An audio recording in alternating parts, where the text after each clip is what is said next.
بسم الله الرحمن الرحيم قل تعالوا أتل ما حرم ربكم عليكم ألا تشركوا به شيئا وبالوالدين إحسانا ولا تقتلوا أولادكم من إملاق نحن نرزقكم وإياكم ولا تقربوا الفواحش ما ظهر منها وما بطن ولا تقتلوا النفس التي حرم الله إلا بالحق ذلكم وصاكم به لعلكم تعقلون فلا تقربوا مال اليتيم إلا بالتي هي أحسن حتى يبلغ أشده وأوفوا الكيل والميزان بالقسط لا نكلف نفسا إلا وسعها وإذا قلتم فاعدلوا ولو كان ذا قربى وبعهد الله أوفوا ذلكم وصاكم به لعلكم تذكرون وأن هذا صراطي مستقيما فاتبعوه ولا تتبعوا السبل فتفرق بكم عن سبيله ذلكم وصاكم به لعلكم تتقون.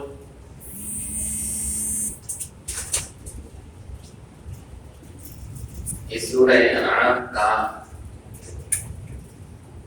ایک رکوع تلاوت کیا گیا 18 اس میں اللہ تبارک و تعالی نے اہم نصیحتیں فرمائی کہ ہمیں کیا کرنا چاہیے اور کیا نہیں کرنا چاہیے.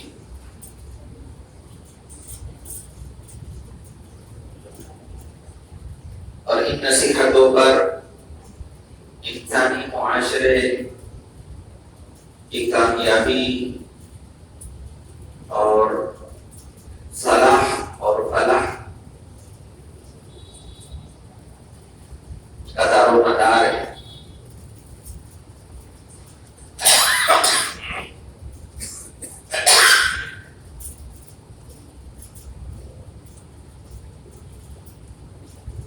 انسان کی انفرادی زندگی بھی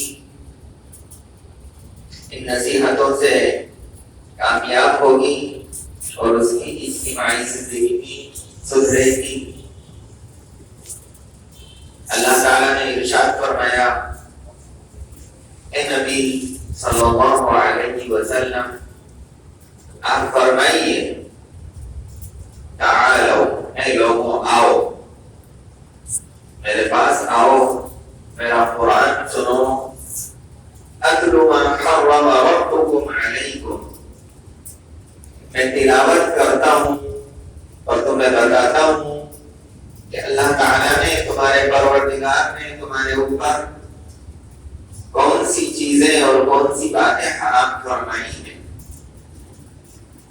اللہ تشرکوا بہ شیئا تمہارے رب نے شرک کو حرام کیا ہے اور والدین کی نافرمانی کرنے کو حرام قرار دیا ہے.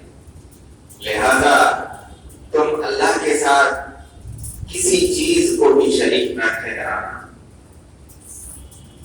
نہ شمس و قمر شجر و حجر دریا اور نہ کوئی انسان نہ کوئی فرشتہ کسی کو بھی اللہ کے ساتھ شریک نہ ٹھہرانا. یہ سب سے بڑا حرام کام ہے جو اللہ تعالیٰ نے انسانوں کو بتایا ہے کہ شرک نہ کریں.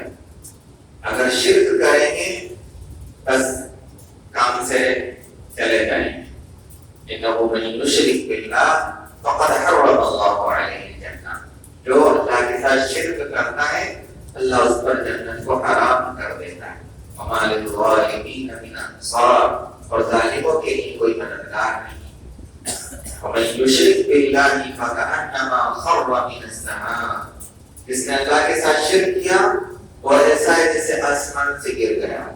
فتخطفه الطیر پرندے اس کو نوچ رہے ہیں بیچ میں ہوا میں. او تهوی به الريح في مکان سعید، یا ہوا کسی گہری غار میں، گہرے کھڈے میں اس کو گرا دیتی، اتنی اونچائی سے وہ گر گیا اور کسی گہرے گڑھے میں جا پڑا شرک کرنے والا۔ اللہ تعالیٰ نے توحید کے ذریعے بلندی تک پہنچایا، شرک کر کے انسان اپنے آپ کو ذلت کی غار میں ڈھکیل دیتا ہے۔ کسی کو شریک نہ ٹھہرانا اللہ تعالیٰ کے ساتھ، وَبِالْوَالِدَيْنِ احسانا، اور والدین کے ساتھ حسن سلوک کرنا، والدین کے ساتھ اچھا معاملہ کرنا۔ یہ دوسرا حکم ہے اللہ تعالیٰ کا جو قرآن میں اللہ تبارک و تعالیٰ اپنے حق کے ساتھ ذکر فرماتا ہے۔ اللہ فرماتا ہے میری عبادت کرو، مجھے خدا جانو، میرے علاوہ کسی کو خدا مت سمجھو، اور والدین کی فرما برداری کرو۔ فوراً اللہ تعالیٰ والدین کا ذکر کر دیتا ہے، اس سے والدین کے حق کی عظمت پتہ چلتی ہے۔ یہاں تک فرما دیا رسول اللہ صلی اللہ علیہ وسلم نے رضا الرب فی رضا الوالد، اللہ تعالیٰ کی رضا والدین کی رضا۔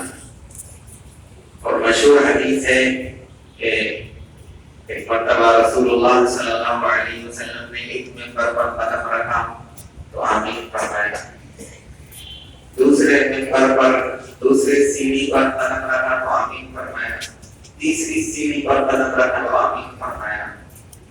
تو اس میں دریافت کیا صحابہ نے تو آپ نے فرمایا جبریل امین آئے تھے، اور جب ایک منبر پر قدم رکھا تھا تو یہ فرمایا کہ ہلاک ہو وہ شخص کہ رمضان کا مہینہ پائے اور پھر بھی بخشش نہ ہو۔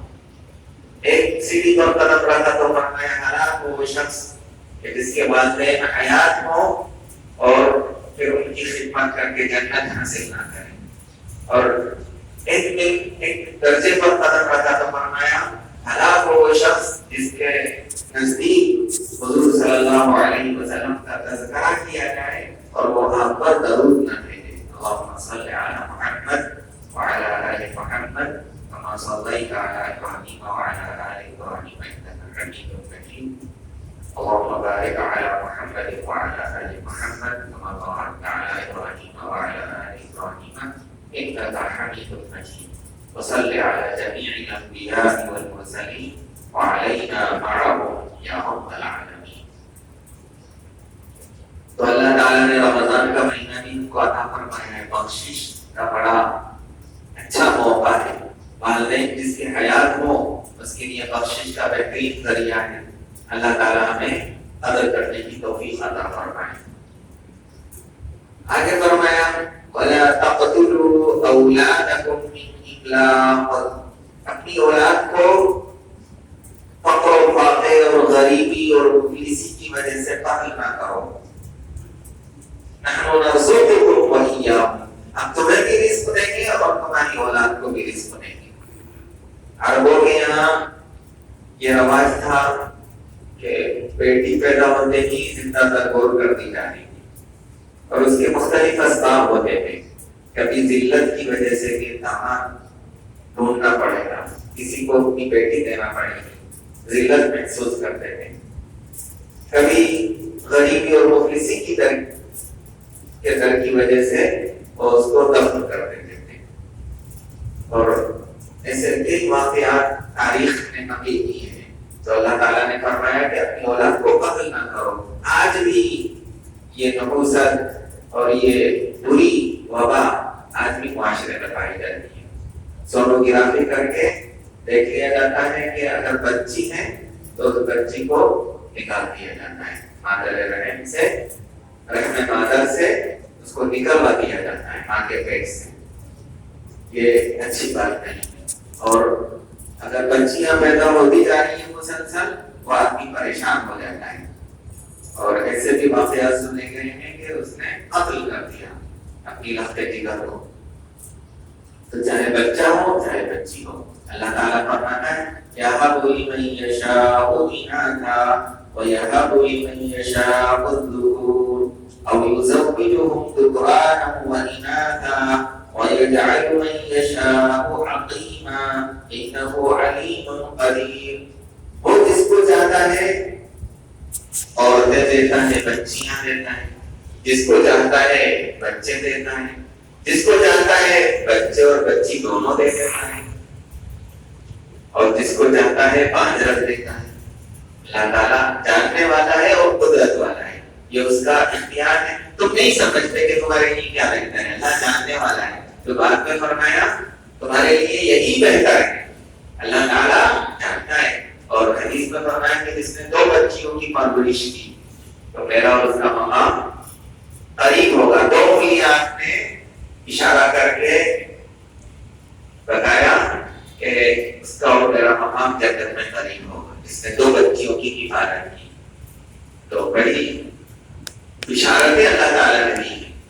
فرمایا وَلَا تَقْتُلُوا أَوْلَادَكُم مِّنْ إِمْلَاقٍ، اپنی اولاد کو بھوک کی وجہ سے، غریبی مفلسی کی وجہ سے قتل نہ کرو. نسبت نہیں کرا دیتے، وہ بھی جائز نہیں ہے اسلام میں. بچوں کی تو زیادتی مطلوب ہے. تزوجوا الودود الولود، کہ ایسی عورت سے شادی کرو جو محبت کرنے والے اور ولی اور بچے پیدا کرنے والی ہو، کیونکہ میں قیامت میں میری امت کی زیادتی پر فخر کروں گا.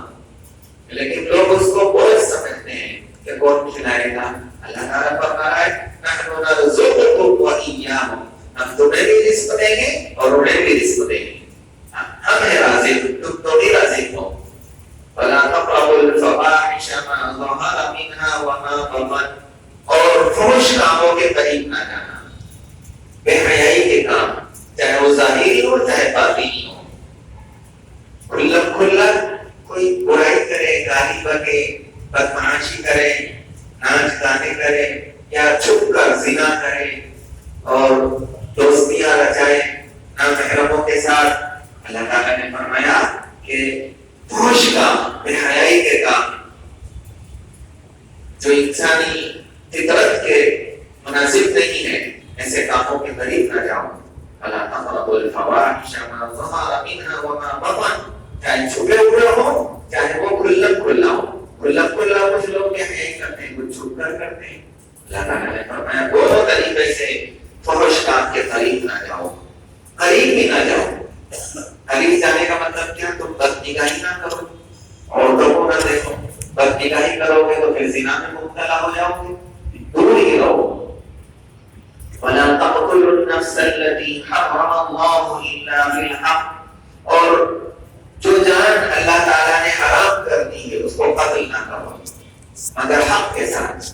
اگر قصاص لیا جا سکتا ہے قاضی کے پاس تو وہ جائز ہے، ورنہ تو اللہ تعالیٰ نے سب انسانوں کو اللہ تعالیٰ نے حرام قرار دیا ہے کہ ان کا قتل کیا جائے، سوائے چند اسباب کی وجہ سے کہ ان کی وجہ سے ان کو مارنا جائز ہوتا ہے. تو جس کو اللہ تعالیٰ نے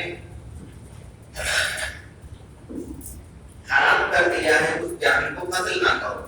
ذَلِكُمْ وَصَّاكُمْ بِهِ لَعَلَّكُمْ تَعْقِلُونَ، یہ اللہ تعالیٰ تم کو وصیت فرما رہا ہے لَعَلَّكُمْ تَعْقِلُونَ، تاکہ تم سمجھو، عقل سے کام لو.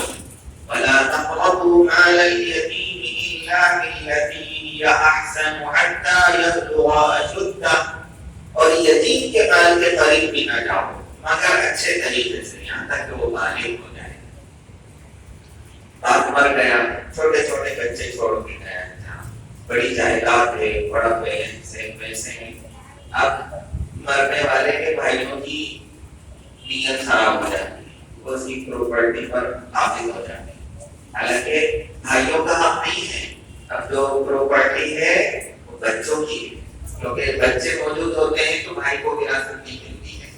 مرنے والا مر گیا، چھوٹے چھوٹے بچے چھوڑ کے گیا ہے، ساری جائیداد بیوی بچے والدین میں تقسیم ہوگی اور بھائی کو کچھ نہیں ملے گا اس میں سے.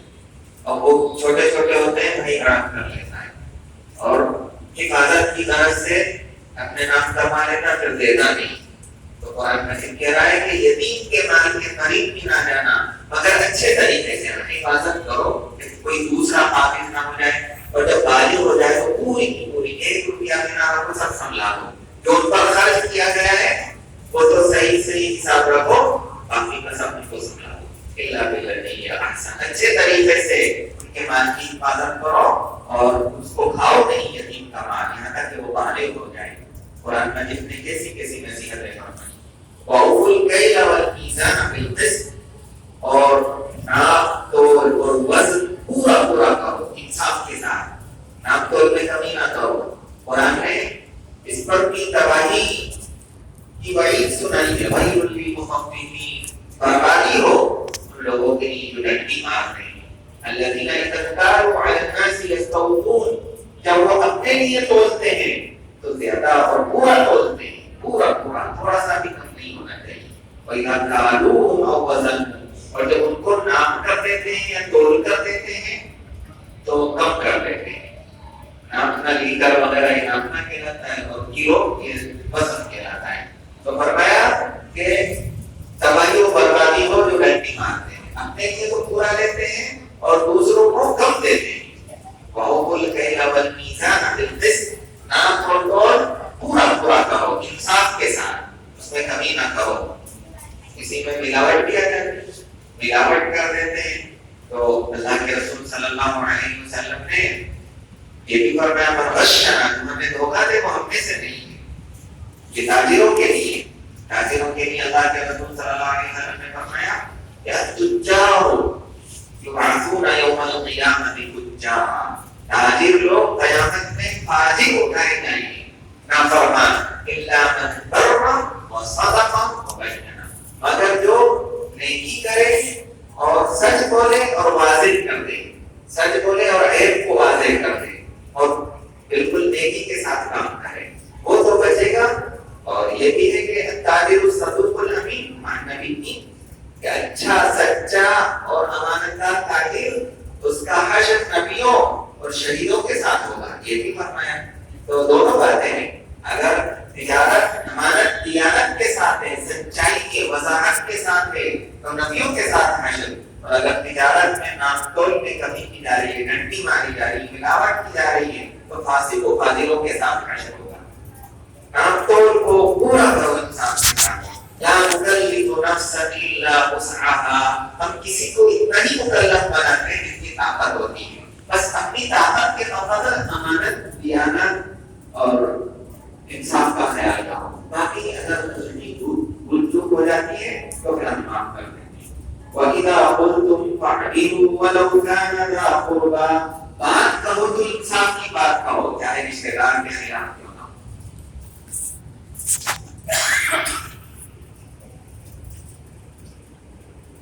فَاعْدِلُوا وَلَوْ كَانَ ذَا قُرْبَىٰ اگر رشتہ دار ہے تمہارا اور دوسری طرف ایک بیگانہ شخص ہے ایک اجنبی شخص ہے انصاف کی بات ہے تو کہہ دو یہ سچا ہے یہ حق پر ہے اور تم باطل پر ہو.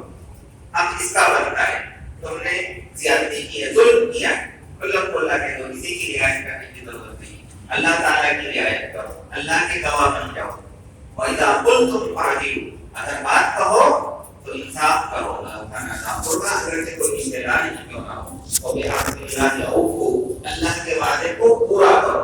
اللہ کا وعدہ کیا ہے کہ اللہ ہم تیری عبادت کریں گے تیرے احکام پر چلیں گے اور امانت کے ساتھ زندگی گزاریں گے. یہ اللہ تعالیٰ سے ہم نے وعدہ کیا ہے. الستو میں یعنی عالم ارواح میں بھی کیا ہے اور ایمان لا کر بھی کیا ہے کہ تیرے اوپر ایمان لا رہے ہیں تیری کتاب کو مانیں گے تیرے نبیوں کو مانیں گے. تو اللہ کے وعدے کو پورا کرو. ذالکم وصاکم بہ لعلکم تذکرون یہ اللہ تعالیٰ تمہیں وصیت کرتا ہے نصیحت کرتا ہے تاکہ تم سمجھو غور کرو. وَأَنَّ هَذَا صِرَاطِي مُسْتَقِيمًا فَاتَّبِعُوهُ یہ میرا راستہ ہے سیدھا اسی پر چلو. یہ سیدھا راستہ ہے. اللہ تعالیٰ نے بتایا کہ ہم بتا رہے ہیں تمہیں یہ بالکل سیدھا راستہ ہے اس پر چلو اور پگڈنڈیوں پر نہ چلو ادھر ادھر کے جو ٹیڑھے راستے ہوتے ہیں. فَتَفَرَّقَ بِكُمْ عَنْ سَبِيلِهِ اگر ان راستے پر چلو گے صحیح راستے سے ہٹ جاؤ گے منزل نہیں ملے گی ادھر ادھر کہیں پہنچ جاؤ گے ہلاکت کی جگہ میں پہنچ جاؤ گے. وہ تم کو بھٹکا دیں گے اللہ کے راستے سے. ذَلِكُمْ وَصَّاكُمْ بِهِ لَعَلَّكُمْ تَتَّقُونَ یہ اللہ تعالیٰ وصیت کرتا ہے تاکہ تم بچو گناہوں سے بچو زیادتی سے بچو بے ایمانی سے بچو نافرمانی سے بچو اور صحیح راستے پر عمل کرو. اللہ تبارک و تعالیٰ ہمیں ان اصول پر عمل کرنے کی توفیق عطا فرمائے. مانا